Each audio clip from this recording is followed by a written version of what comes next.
நான் லதா கிருஷ்ணன். இன்றைக்கு விழிப்புணர்வு பதிவில் யாரை பற்றி அப்படின்னா, குழந்தைகள், கணவன் சில செய்ய தவறுகிற விஷயங்களை பற்றி தான். அதாவது வீட்டில் இருக்க லேடிஸாக இருக்கட்டும், வேலைக்கு போகிற லேடிஸாக இருக்கட்டும், நம்ம அவங்களுக்கு கொஞ்சம் உறுதுணையாக இருக்கணும்னு நினச்சா சில விஷயங்களை சரியாக செய்யணும். அது என்ன அப்படின்னா, இப்போ குழந்தைகள் ஸ்கூலுக்கு போயிட்டு தன்னுடைய சாக்ஸு, ஷூ இதெல்லாம் கழட்டி ஒரு இடத்துல தூக்கி போட்டுருவாங்க.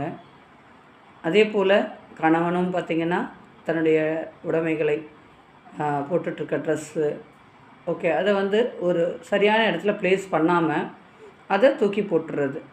ஏன்னா மனைவி அதை தேடி பிடிச்சி கண்டுபிடிச்சி எப்படி துவைச்சிருவா அப்படிங்கிற அந்த எண்ணம். அப்போது குழந்தைகளும் அதை இதை ஃபாலோ பண்ணும் இல்லையா? ஸோ குழந்தைகளும் பார்த்திங்கன்னா ஸ்கூல் போயிட்டு அந்த யூனிஃபார்மை சரியான அந்த பாக்ஸில் கழட்டி எடுத்து போடணும். அதே போல் ஷூஸ்லாம் கழட்டி அதோடய ப்ளேஸில் வைக்கணும்.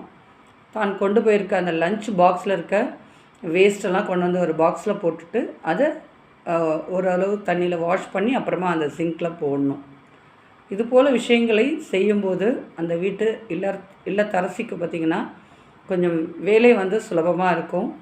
அவள் அந்த செய்கிற வேலையை திட்டிக்கிட்டே மற்றவங்களை ஹர்ட் பண்ணிவிட்டு அந்த வேலையை செய்ய மாட்டாங்க அப்படிங்கிறது தான் என்னுடைய கருத்து.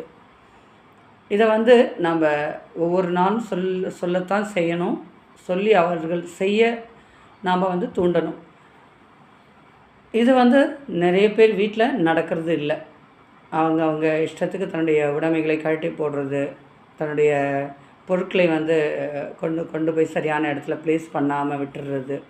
அப்புறம் அந்த அம்மா அப்பா பார்த்திங்கன்னா அதற்கான திட்டுகள் குழந்தைங்களுக்கு திட்டிட்டு தான் அந்த வேலையை கண்டிப்பாக செய்வாங்க.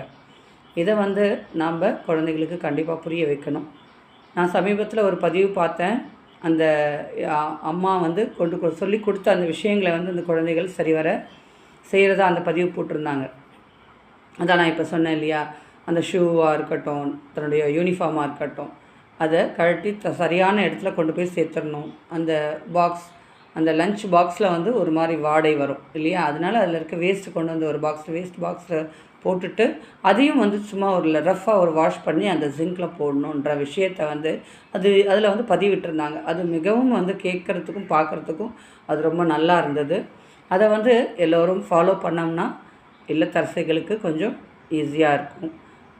தேங்க்யூ.